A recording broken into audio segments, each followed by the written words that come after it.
यतात्मा, यतात्मा म्हणजे ज्याचं स्वतःच्या मनावर, इंद्रियांवर, इंद्रिय उपभोगांवर नियंत्रण आहे, त्याला म्हटलं यतात्मा.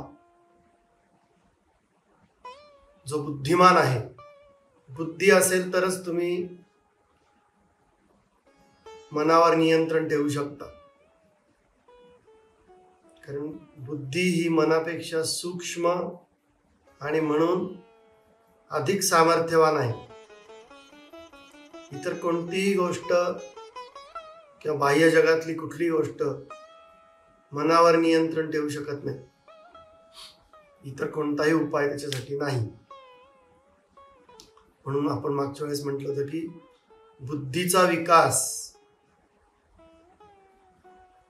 बुद्धीचं सामर्थ्य वाढवणं,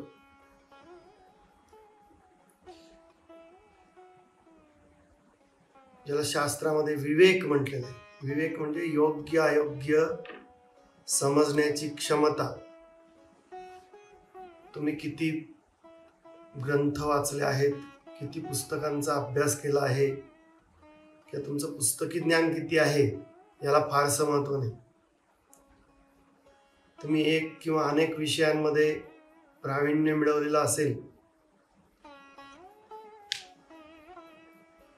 पण जे काही ज्ञान तुम्ही मिळवलेलं आहे ते व्यवहारात उपयोगात आणणं हे विवेक बुद्धीचं काम आहे. तर यतात्मा म्हणजे ज्याची बुद्धी विकसित आहे.